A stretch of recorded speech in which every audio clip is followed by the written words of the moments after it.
몰래하는 우상숭배란 제목으로 말씀을 나누길 원합니다. 가롯이란 지역 출신의 유다라는 사람은 예수님의 가르침을 들었습니다. 그는 예수님이 행하시는 말씀에 감동하고 예수님이 행하시는 이적, 기적, 병고침 등을 직접 보고 감탄했습니다. 예수님을 훌륭한 인물로 생각했습니다. 민족을 살릴 지도자로 생각했을지도 모릅니다. 그렇게 예수님을 가까이 따라다녔던 유다를 예수님은 12사도 중에 한 사람으로 부르셨습니다. 유다는 예수님과 가까이 있으면서 더욱더 예수님이 행하시는 기적들의 놀라움을 금치 못했습니다. 그는 동료들의 신뢰도 받았음에 분명합니다. 왜냐하면 돈꾀를 그가 맡았기 때문입니다. 재정은 아무에게나 맡기지 않죠. 그런데 그 가롯 유다는 예수님을 그렇게 따라다니고 예수님의 가르침을 듣고 기적도 이적도 보았지만 그의 마음 다른 한편은 다른 것을 품고 있었습니다. 아마도 예수님의 능력을 이용해서 로마를 몰아내고 한자리를 차지할 수 있지 않을까. 그리고 돈을 더 많이 벌 수 있지 않을까. 실제로 성경은 그를 도적이라고 말하고 있습니다. 예수님의 성품과 능력은 알고 있지만 예수님의 말씀을 순전하게 받지 않았고 그 안에는 그 자신의 욕심이 더 많았습니다. 그렇게 예수님을 따라다니다가 예수님이 공생의 말기에 예루살렘을 향해서 가시면서 자신의 죽음을 자주 예고하셨는데 그 예수님의 죽음을 예고를 자꾸 들으면서 그는 예수님께 실망하고 결국은 예수님을 배신했습니다.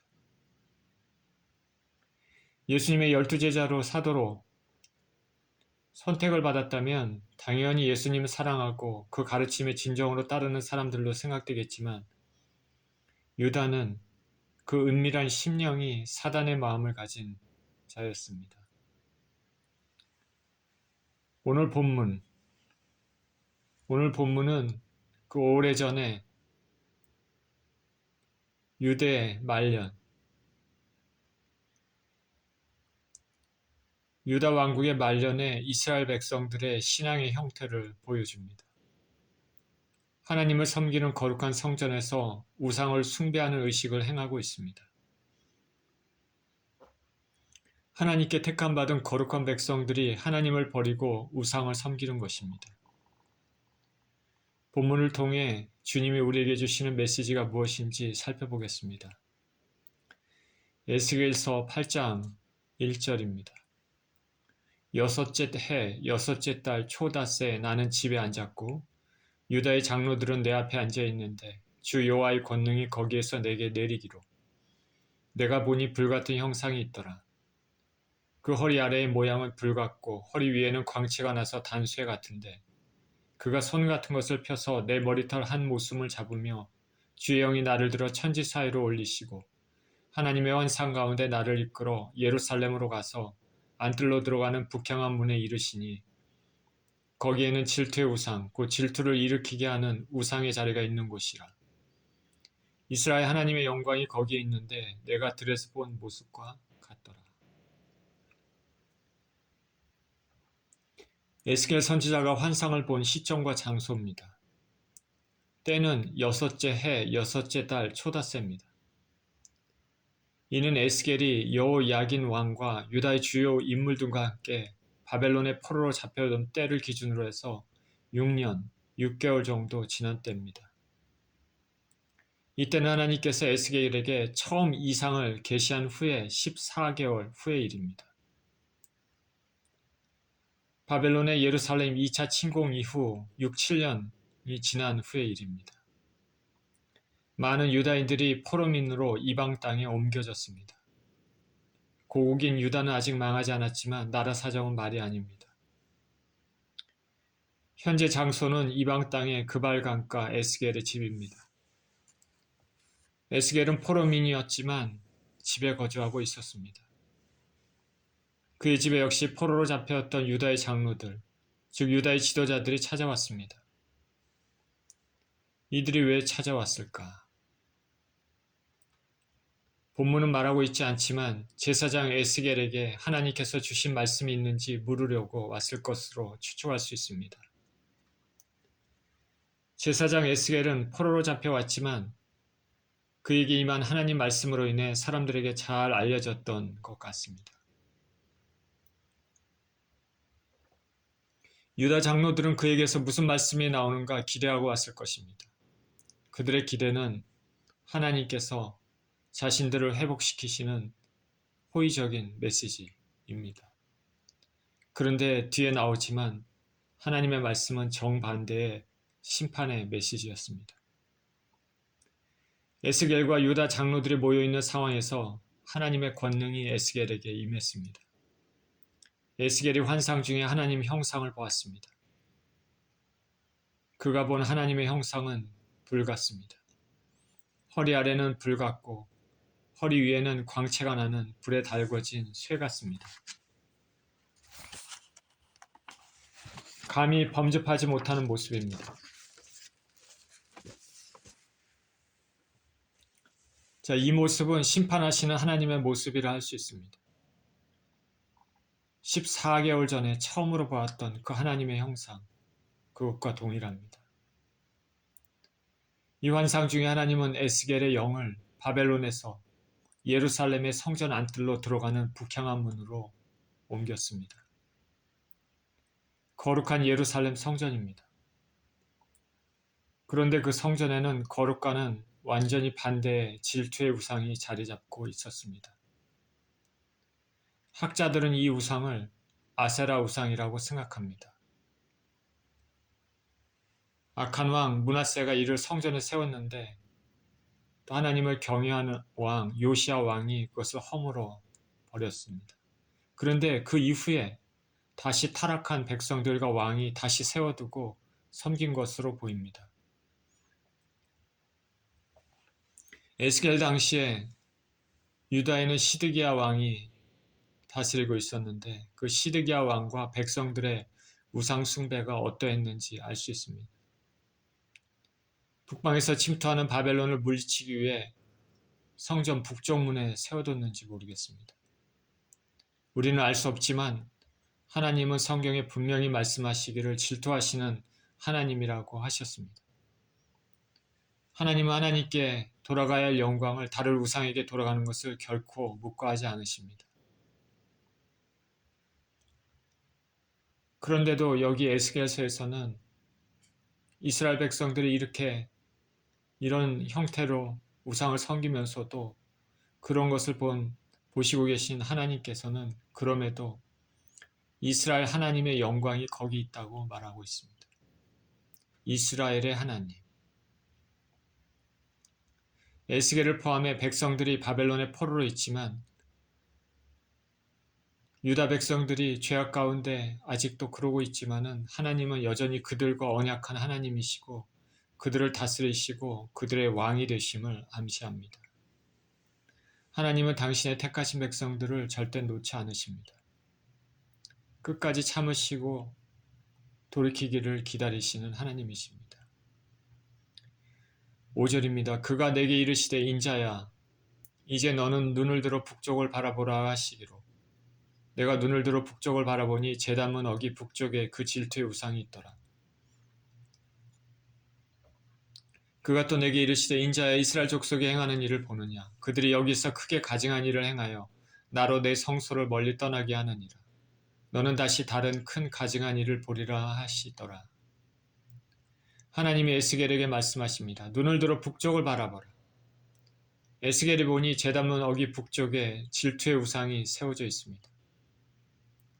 하나님께서 말씀하십니다. 이스라엘 족속이 행하는 것을 보느냐?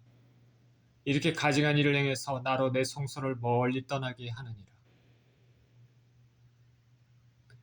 하나님의 이 말씀은 이스라엘 민족들이 생각했던 하나님과는 다릅니다. 이스라엘 백성들은 예루살렘 성전은 하나님께서 거하시는 곳이기 때문에 하나님은 절대 떠나지 않으시고 절대로 파괴될 수 없다고 믿었습니다. 그런데 여기 하나님은 그 성전도 떠날 것이라 말씀하십니다. 왜냐하면 그곳에서 하나님 한 분 섬기는 것이 아니라 우상도 섬기고 있었기 때문입니다. 이스라엘 백성들이 성전을 더럽혔습니다. 스스로 언약 관계를 깨뜨린 것입니다. 이것은 안뜰로 들어가는 북향문 앞에서 행해졌습니다. 하나님의 진노입니다. 그런데 하나님께서는 이보다 더 큰 것도 보리라 말씀하십니다. 이제 성전 중심부로 향하면서 더 큰 우상 숭배의 모습을 보게 될 것입니다. 저와 여러분은 하나님과의 동행을 원한다면, 하나님의 도움을 원한다면 어서 빨리 죄에서 멀리하고 회개해야 되는 것입니다. 7절입니다. 그가 나를 이끌고 뜰문에 이르시기로 내가 본즉 담에 구멍이 있더라.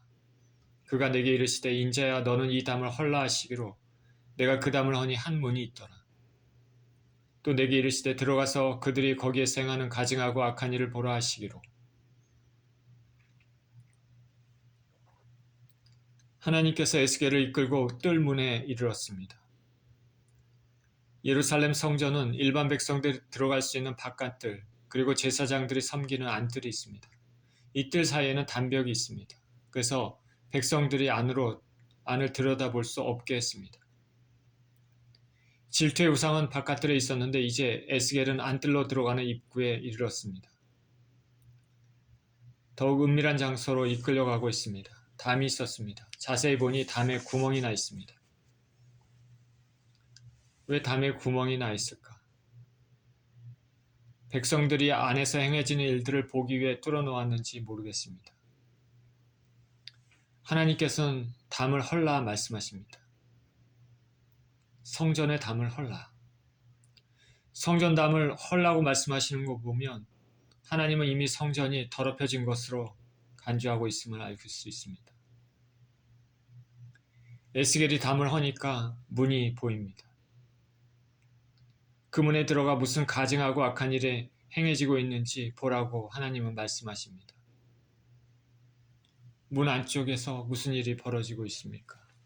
10절 내가 들어가 보니 각양 곤충과 가증한 짐승과 이스라엘 족속의 모든 우상을 그 사방벽에 그렸고 이스라엘 족속의 장로 중 70명이 그 앞에 섰으며 사반의 아들 야사냐도 그 가운데 섰고 각기 손에 향로를 들었는데 향연이 구름같이 오르더라. 문으로 들어가 보니 방이 있습니다. 그리고 방의 벽에 각양 곤충, 가증한 짐승, 다양한 우상들이 그려져 있었습니다. 게다가 방 안에는 이스라엘 장로 70명이 향로를 들고 향을 피우고 있습니다. 그 70명 가운데는 사반의 아들 야사냐도 있었습니다. 벽면에 그려진 곤충, 짐승들은 율법에 부정한 것으로 규정되어 있는 것들입니다. 그리고 우상들도 사방벽에 그려져 있었습니다. 우리가 어떤 집을 방문했을 때 그 집에 걸려있는 그림들을 보면 집주인의 성향을 어느 정도 알 수 있습니다. 만약 예수님의 성화가 걸려있다면 예수님을 좋아하는 집주인일 것이고 꽃이 걸려있는 그림이라면 꽃이 그려져 있는 그림이라면 이 집주인은 꽃을 좋아하는구나 라고 생각할 수 있습니다. 그런데 어떤 집은 불상이나 이상한 우상들 그리고 이상하고 정말 괴기한 그림들이 걸려있는 경우가 있습니다. 우상을 섬기는 집주인이거나 혹은 집주인의 심령이 불안하고 괴악한 심령을 가진 사람이 가능성이 매우 높습니다. 은밀한 방 안 벽면에 이런 가증한 그림과 우상의 그림이 그려져 있다는 것은 당시 우상 숭배가 얼마나 심하고 얼마나 하나님과 멀어져 있음을 알 수 있습니다. 고대 근동에서는 동물의 형상의 우상이 아주 일반적이었습니다. 특히 애굽이 그렇습니다. 그래서 하나님께서 이스라엘 백성들을 출애굽시킬 때 애굽의 우상도 치셨다라고 출애굽기에서 말씀하고 있습니다. 개구리, 이, 파리, 메뚜기 이런 곤충 재앙은 단순한 재앙이 아니라 그 곤충들을 형상화해서 신으로 섬기는 것에 대한 징계입니다. 그런데 이제 유다 말년에 이런 애굽의 우상 같은 것들이 다시 예루살렘 성전 안까지 들어와서 숭배되고 있습니다. 왜 그렇겠습니까? 애굽을 의지해서 바벨론을 물리칠 것이라는 생각이 있었을 것입니다. 더군다나 이런 우상 숭배가 지도자들 이스라엘 족속의 장로 70명에 의해서 행해졌습니다. 이들은 이스라엘 전체를 대표하는 사람들입니다. 지도자들이 앞서서 우상 숭배를 하고 있습니다. 이들의 타락은 이스라엘 전체의 타락입니다. 지도자가 얼마나 중요한지 알 수 있습니다. 백성에서 지도자들까지 다 타락한 상황입니다. 하나님이 성전을 떠나시고 버릴 수밖에 없는 상황입니다. 이들은 향로를 손에 들고 향을 피우고 있습니다. 제사장들이 향로에 향을 피우는 것과 비슷합니다. 그런데 이들은 제사장도 아니고 하나님께도 아닌 우상에게 향을 피우고 있습니다. 자, 이들 70명의 지도자들 가운데 사반의 아들 야사냐도 있다 말합니다. 자, 이름이 꼭 집어 언급된 것은 의미가 있죠. 그가 특별히 유명한 사람이면 알 수 있는 것이죠. 사반의 아들 야사냐, 사반의 아들 야사냐. 야사냐의 아버지 그 사반이란 사람은 성경에 몇 번 등장합니다. 요시야 왕 때 서기관의 직분을 수행했습니다.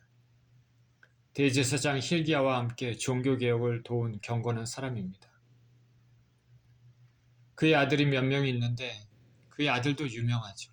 아버지가 경건한 사람인데 그의 아들 아히감, 엘라사, 그마랴 이런 사람들도 성경에 등장합니다. 그리고 그다랴라는 사람도 있는데 그 그다랴의 조부가 또 이 사반이란 사람입니다.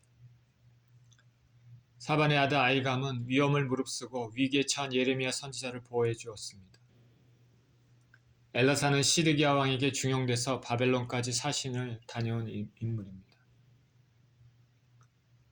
이렇게 사반은 이스라엘에서 명성이 있고 그런 가문입니다. 신실한 사람인데 그런데 그 사람의 아들 중 야사냐가 백성의 대표 중에 한 사람인데 그는 성전의 은밀한 곳에서 우상 숭배를 주도하고 있습니다. 자, 이것을 통해서 믿음의 전통을 이어오는 것이 쉽지 않음을 알 수 있습니다. 믿음의 경건의 가정에서 태어나고 자라는 것은 굉장한 복입니다. 굉장한 복이죠. 어렸을 때부터 예수 그리스도의 복음을 듣고 안다고 알고 그런 문화에서 태어나고 그런 가정에서 태어난 것은 참으로 복입니다. 그러나 그것이 구원을 보장해 주지는 않죠. 왜냐하면 구원은 철저히 1대1의 관계입니다. 믿음의 가정에서 태어났다고 그 가정에서 자라났다고 자신의 믿음도 신실하다 단정할 수는 없습니다. 세상 모든 일이 마찬가지지만 신앙의 면에서도 우리는 항상 겸손해야 됩니다. 섰다고 생각할 때 넘어지지 않도록 조심해야 됩니다. 아버지 때 신실히 섬기던 하나님을 버리고 그 아들 야사냐는 우상 숭배를 하고 있습니다. 저와 여러분이 지금 예수 그리스도를 믿고 있다면 이 세상을 떠날 때까지, 끝날 때까지, 천국에 입성할 때까지 끝까지 예수님을 붙잡고 살아가야 됩니다. 12절입니다. 또 내게 이르시되 인자야 이스라엘 족속의 장로들이 각각 그 우상의 방한 어두운 가운데 생하는 것을 내가 보았느냐. 그들이 이르기를 여호와께서 우리를 보지 아니하시며 여호와께서 이 땅을 버리셨다 하느니라. 또 내게 이르시되 너는 다시 그들이 행하는 바 다른 큰 가증한 일을 보리라 하시더라. 하나님께서 이스라엘 장로들이 방한 어두운 가운데 생하는 것을 보여주신 후에 그들이 말하는 것도 말씀하십니다. 이스라엘 장로들이 말합니다. 여호와께서 우리를 보지 아니하시며 이 땅을 버리셨다. 하나님은 무소부지하시고 아무리 어두운 곳에서 행하더라도 모든 것을 보고 듣고 계십니다. 인간의 은밀한 마음속도 보시는 분이기 때문에 하나님 앞에서는 감춰진 것이 없습니다. 그래서 핑계댈 수도 없습니다. 이스라엘 장로들은 하나님께서 우리를 보지 않는다 말했습니다. 스스로 불신앙을 보여줍니다. 하나님께서 이 땅도 버렸다 말합니다. 그러나 실상은 그들이 그 땅을 버린 것입니다. 이스라엘 하나님은 항상 언약 백성들을 지켜보고 계시고 그들이 말씀에 순종해서 잘 살기를 바라고 계십니다. 하나님께서는 비록 유다가 망할지라도 70년 되면 회복시킬 것이라고 말씀하셨지만 이들은 하나님께서 자신들을 돌보시지 않고 버리셨다 단정합니다. 스스로 우상을 섬겨서 하나님을 배척했지만 오히려 하나님께서 이 땅을 버렸다고 말합니다. 바벨론으로 인해 나라가 핍절했습니다. 먹을 것도 없고 백성들은 포로로 잡혀가고 칼에 죽고 조공도 바쳐야 되는, 그리고 전염병도 있고 두려운 가운데 이렇게 살고 있는, 사는 것이 사는 것 같지 않은 이런 모든 상황들은 하나님께서 자신들을 버리셨기 때문이라고 생각합니다. 자신들의 죄로 인해서 공공한 처지에 빠진 것은 생각하지 못하고 책임을 하나님께 돌리고 있습니다. 그리고 우상 숭배를 정당화합니다. 우리가 자기 합리화하는 인생들, 하나님을 떠나 죄악 가운데 공통적으로 나타나는 그런 특성입니다. 이스라엘의 초대왕 사울은 타락한 이후에 하나님의 영이 그에게 임하지 않았습니다. 그래서 전쟁에 나갈 때 무엇을 하든지 공격을 해야 될지 수비를 해야 될지 어디로 가야 될지 이런 것을 알기 위해서 제사장이 가지고 있던 우림이나 둠밈, 그 주사위 같은 것이죠. 이거를 통해서 하나님의 뜻을 알았는데 하나님은 우림으로도 둠밈으로도 선지자로도 더 이상 말씀하지 않으셨습니다. 그 이유는 그가 먼저 하나님을 버리고 떠났기 때문입니다. 이런 일이 있을 때 그 죄를 회개하지 않으면 더 큰 죄를 짓게 되고 더 큰 어려움을 겪습니다. 그래서 사울은 엔돌에 있는 신접한 여인을 찾아가서 죽은 사무엘을 불러 올리라는 말을 했습니다. 하나님이 말씀하지 않으니까 사악한 사수를 부리는 사람을 찾아가는 것이죠. 인류의 조상 하와는 하나님께서 먹지 말라는 선악과를 딱 먹고 나서 변명을 했습니다. 우리는 우리 삶에 공고한 것이 찾아왔다면 먼저 우리 안에서 무슨 문제가 있는지 살펴보아야 되겠습니다. 무슨 죄가 있는지, 내가 하나님의 뜻에 반대되는 계속적인 행동하는 것이 있는지, 주의 환경보다는 먼저 내 자신을 살펴보고 하나님 때문이라고 원망하기보다는 겸손히 은혜를 간구하는 것이 우리 믿음의 사람들이 행해야 될 일인 줄 믿습니다.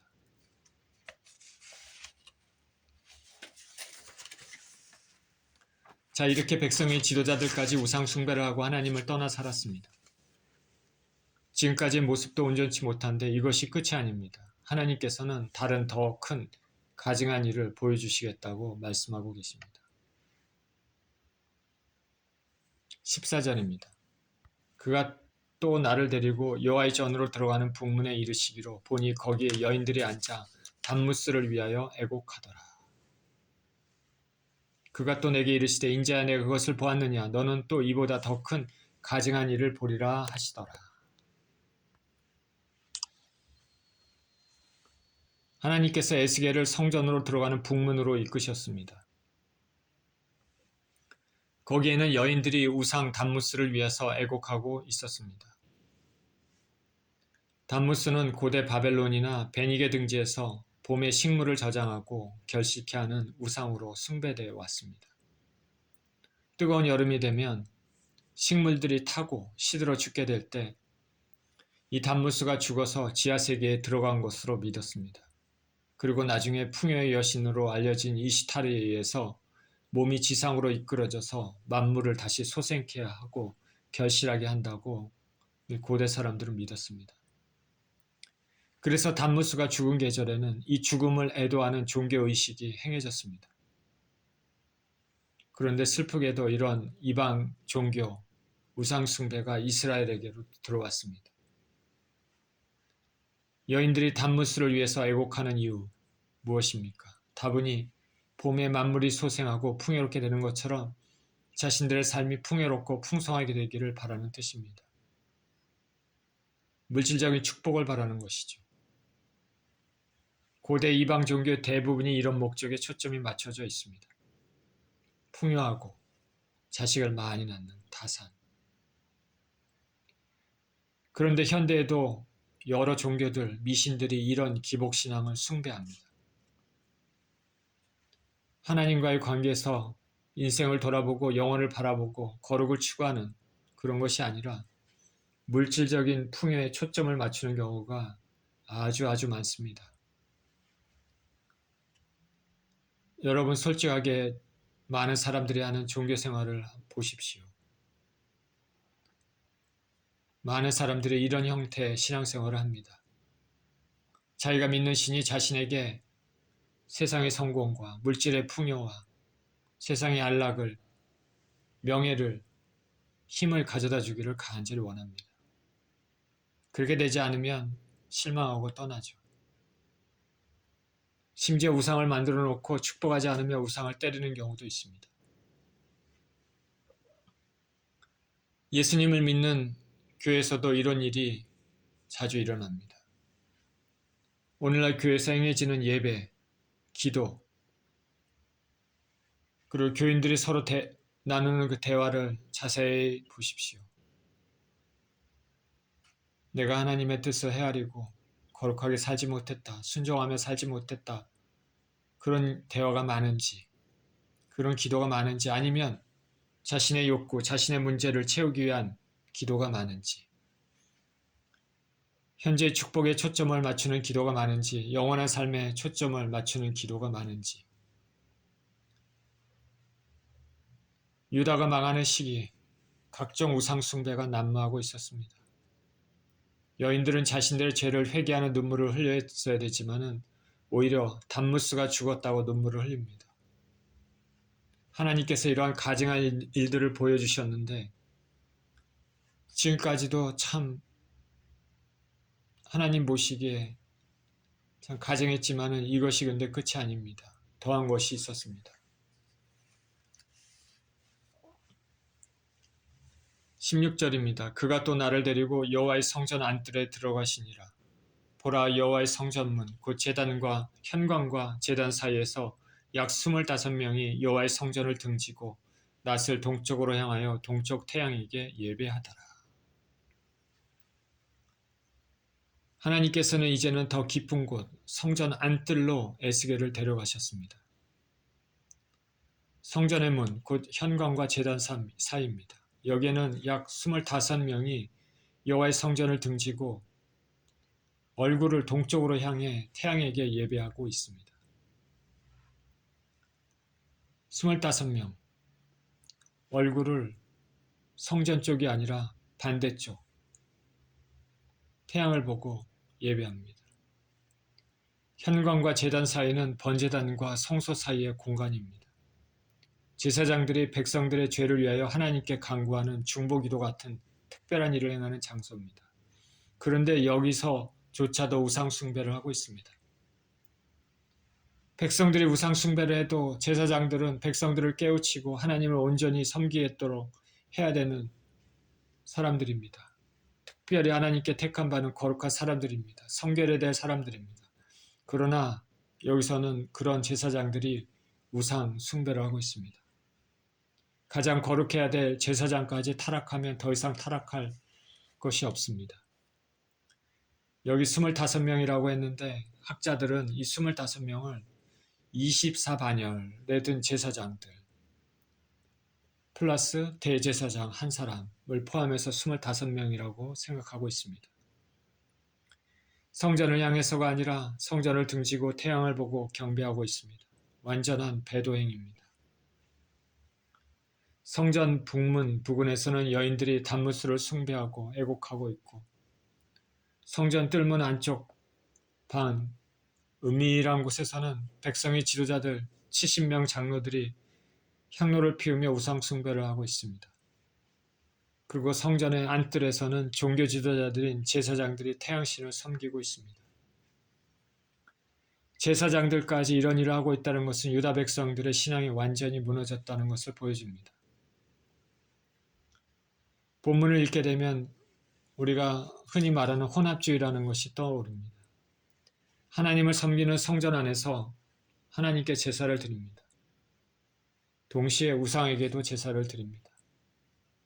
하나님도 섬기고 우상도 섬깁니다.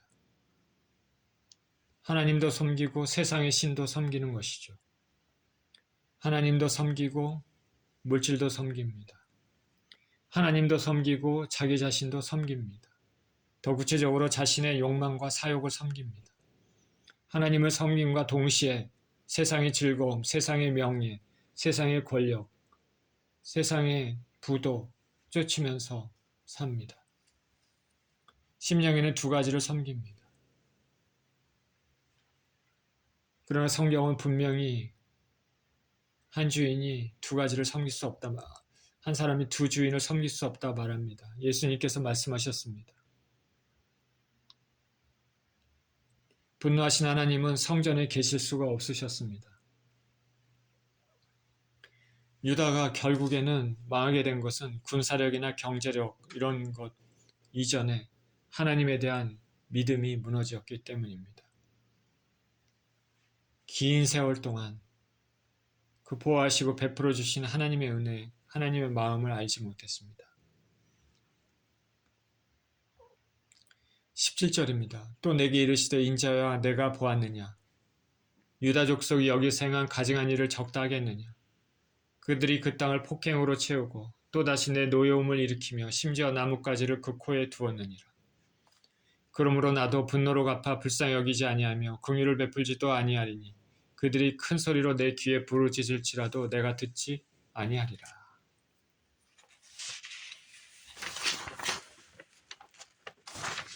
하나님께서는 에스겔에게 이스라엘 백성들의 패역을 보여주시면서 이것들 외에도 백성들은 땅을 폭행으로 채우고 나뭇가지를 코에 두었다 말씀하십니다. 영적으로 우상 숭배뿐 아니라 사회 윤리적으로도 서로 해하는 행동을 했다는 것을 알 수 있습니다. 정의도 사라지고 긍휼도 사라진 사회입니다. 하나님 사랑도 버렸고 이웃 사랑도 버렸습니다. 여기 또 나뭇가지를 코에 둔다 얘기했는데 이런 행위는 고대 근동에서 페르시아 지방에서 행해졌던 우상 숭배로 보여집니다. 태양을 섬기는 자들이 태양을 보고 기도할 때 종려나무나 석류나무 가지를 코앞에 대고 기도했다고 알려지고 있습니다. 그렇기 때문에 하나님께서는 그들의 기도를 듣지 않으시고 불쌍히 여기시지도 긍휼을 베푸시지도 않겠다 말씀하십니다.